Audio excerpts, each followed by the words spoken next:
Black Mesa, northeastern Arizona. The Native American Hopi tribe has called these peaks of the Colorado Plateau home for more than 1,000 years. High above the Arizona desert, their reservation, encompassing more than 1.5 million acres, consists of 12 villages. Ancient astronaut theorists have studied these mysterious sites for years, discovering what they consider to be countless pieces of evidence of extraterrestrial contact in the ancient past. According to their research, both the Hopi landscape and the tribe's mythology are centered on Orion. The Hopi migrated all over the Southwest. After a series of building villages and abandoning these villages, they came to these three primary mesas in northern Arizona. They call them first, second, and third mesas. The Hopi mesas shape Orion's belt's image, and it is said that the Hopi specifically came here because of the shape. So we know that the Hopi are extremely interested in Orion's belt. This is the center of their universe. They say it is a place where they can make contact with the gods.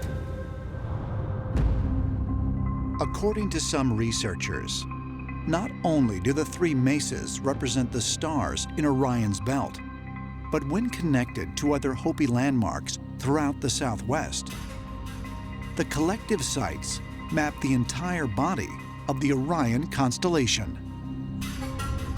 Every major star of the constellation, it corresponds to a ruin site or a village that the Hopi are currently living in. For instance, the left shoulder of Orion is a place called Wupatki. It's north of Flagstaff, Arizona. And they built this ruin about 1120 AD. They lived there for a century or so, and then they abandoned this place. There's another place called Homolovi Ruin. It's by Winslow, Arizona. And this corresponds to the right shoulder of Orion and the star Betelgeuse. The Hopi also settled up north of the mesas. This corresponds to the star Rigel. And there's a whole complex of villages that corresponds to the right foot of Orion. The star is Siph. So you have the star mirror, as above, so below. That's what the Hopi were trying to achieve when they built this pattern, which took about 3 centuries to construct. But how did the Hopi ancestors know to align their homes and sacred places so perfectly with the Orion constellation? Is it possible that they received help from star travelers, as some researchers believe? According to Hopi myth, the creator god, Masao, directed the tribe over hundreds of years as they migrated to the three mesas. The place Masao instructed them to wait for his return. The god Masao was there at the beginning, waiting for the Hopi. This is a very spooky looking god. This god has large round eyes and a round mouth and a big bulbous head. He taught the Hopi agricultural ways. He's frequently seen with a staff in his right hand, like the constellation Orion. Masao told the people where to build their villages. There was also tales about a certain star that the Hopi would follow. Now, a star that moves across the sky and stops when the Hopi are supposed to stop and build their village. That sounds like some sort of extraterrestrial craft that were guiding the Hopi across the desert. This is Fajada Butte, where, according to ancient Hopi legends, their god, Masao, descended from the sky. At night, the Orion constellation would basically hang in the sky, right above this butte. And the story goes that Masao landed on top of this platform. So my question is, did some type of an extraterrestrial visitor land on top of this butte right here in some type of a craft? And the answer is yes. Someone or something from the cosmos descended. Could the Hopi god of creation, Masao, actually have been an extraterrestrial traveler from Orion, as ancient astronaut theorists contend? And if so, why did this god instruct the Hopi to migrate around the southwest in the pattern of this constellation? Is it merely coincidence that the Hopi aligned their cities with Orion just as the ancient Egyptians did? I don't think so. I think this is clear evidence that they were instructed to do so. The Hopi people were trying to pay homage to their star ancestors, the ancestors that came from the constellation Orion, and gave them this information about the constellation and the place that they came from. And that's why they built this pattern on the Arizona desert. It's more or less a way that the Hopi could memorialize the origin of their celestial ancestors that came from Orion. Tabasco, Mexico, 1862.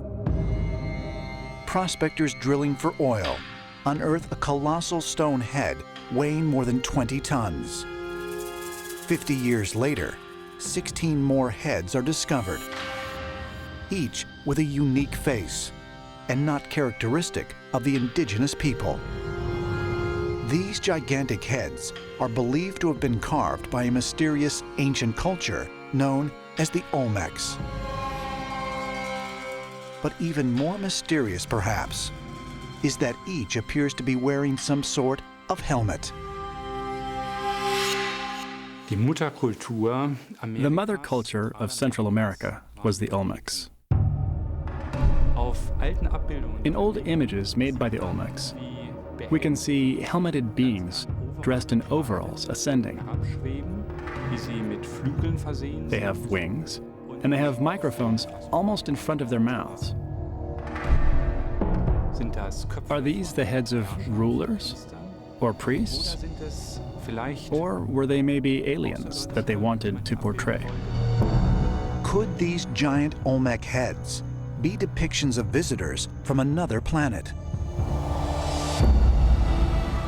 Some ancient astronaut theorists believe these colossal heads offer proof that the Olmecs communicated directly with otherworldly beings through shamans, their holy men. A shaman is an intermediary or a messenger between the spiritual worlds and the world of humans. Shamans can inherit their power and their knowledge, but more often than not, they're chosen by particular spirits. When it comes to the Olmecs, we know that they say that people were taken to become transformed into a person who was going to make the connection between our world and the other worlds. In order to enter the spiritual realm, a shaman must use particular tools to get there.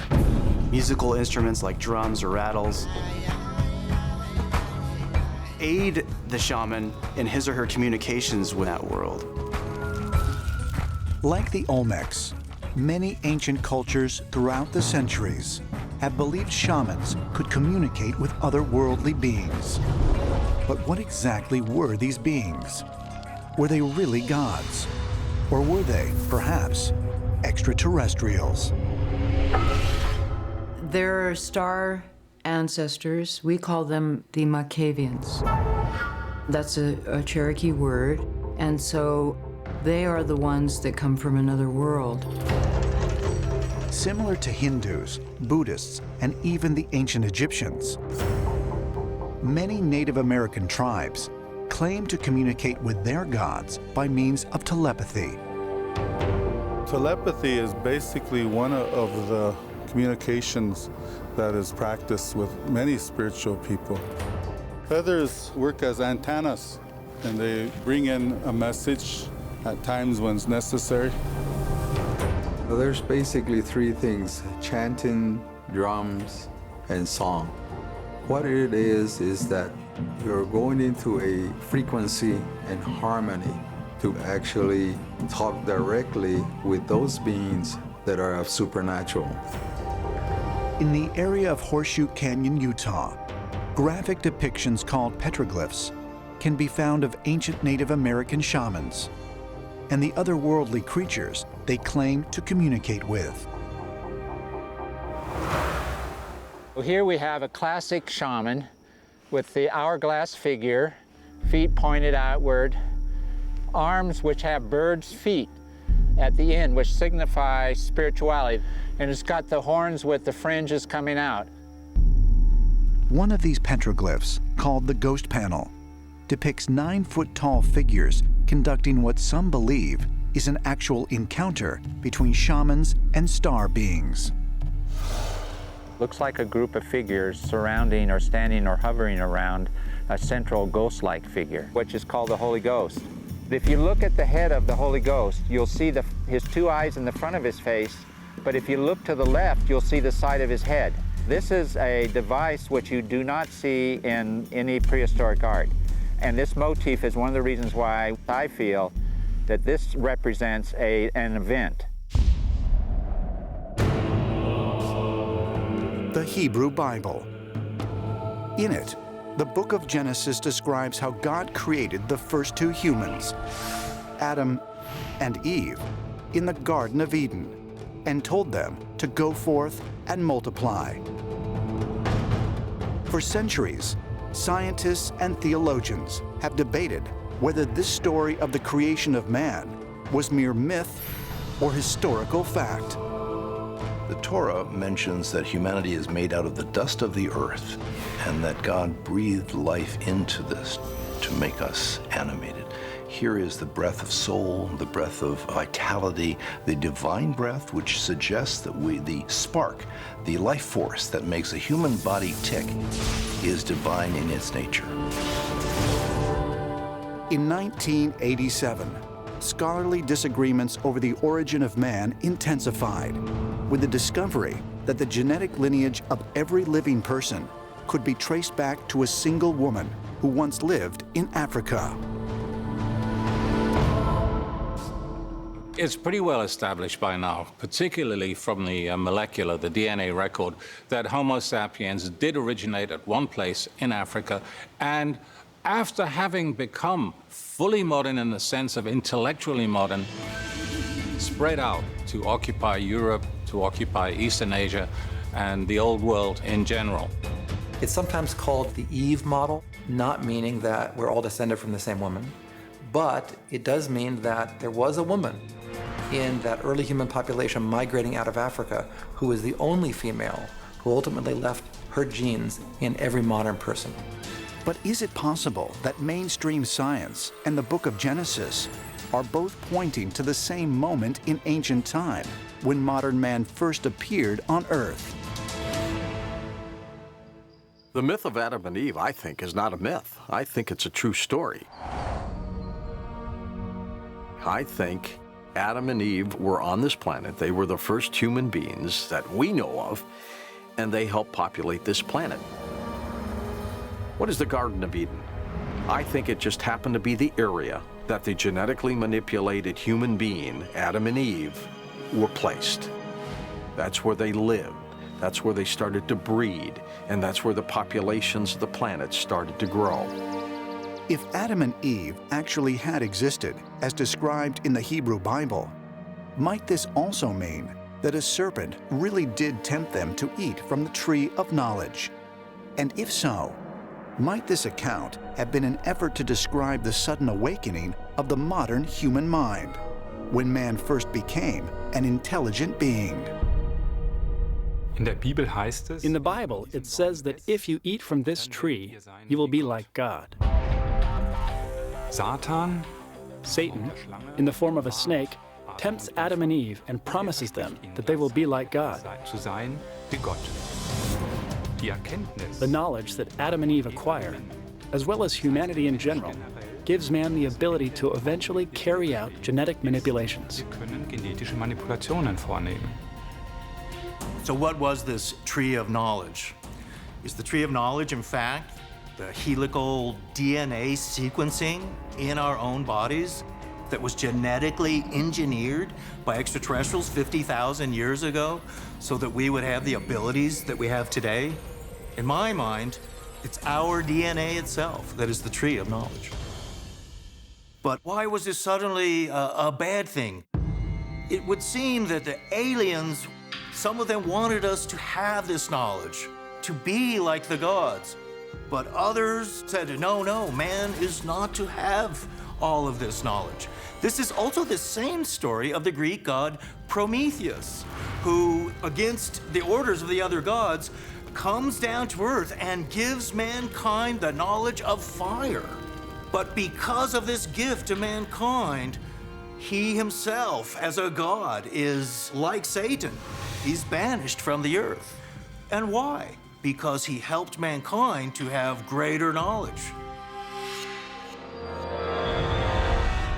The whole idea or concept of Satan is based on a misunderstood visit by extraterrestrials in the remote past. According to the ancient astronaut theory, the reason why we have the idea of a Satan today is because there might have been some type of a mutiny between good and bad extraterrestrial factions in the remote past.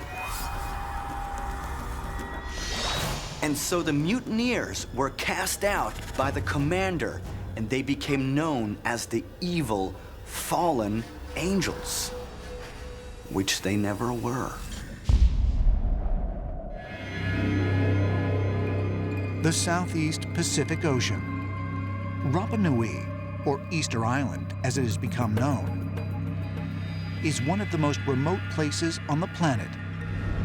The nearest inhabited island is 1,100 miles to the west, and its nearest continental country, Chile, is over 2,000 miles away. Scattered around the perimeter of the island, most with their backs to the sea, stand nearly 300 massive stone figures known as the Moai. Most are between 15 to 20 feet tall, but the tallest stands over 70 feet, and the heaviest weighs up to 165 tons. Why did these people go to such great effort to build these giant statues? No one else in Polynesia was doing that. When you talk to the people of Easter Island today, the Rapa Nui people, they say that they were doing them to honor certain important ancestral ariki, or rulers. These Moais are images of great ancestors. Some ancient astronaut theorists have suggested that the Moai may have been erected by a lost race of giants that once inhabited the island. Interestingly, C.F. Barons, a member of the Dutch expedition team that first discovered the island in 1722, describes some of the priestly class of inhabitants as Goliaths.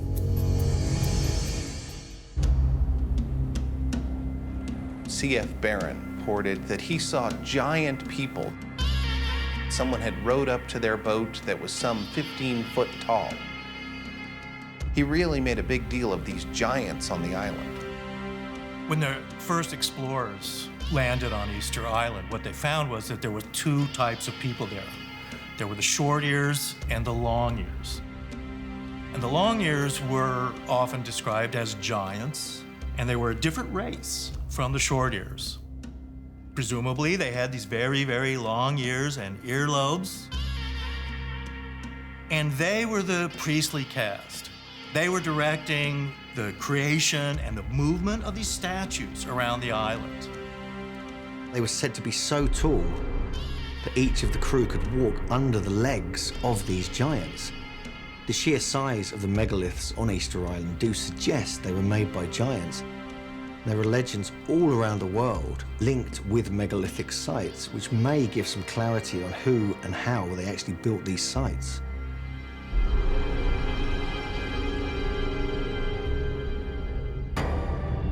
Francis Mazière, a French ethnologist who conducted research on the island in 1963, recorded local legends that the first men to live on the island were of very large stature. In his book, The Mysteries of Easter Island, Francis Mazière talks about that the first islanders of Easter Island allegedly were these tall, giant people. There were inhabitants there that were 8 to 10, maybe even 12 feet high. And what do you automatically think of? Genesis in the Bible talks about how something that was non-human, perhaps angelic, perhaps extraterrestrial, saw the fair maidens of humans, had intercourse, and from that came the hybrids known as the giants of old.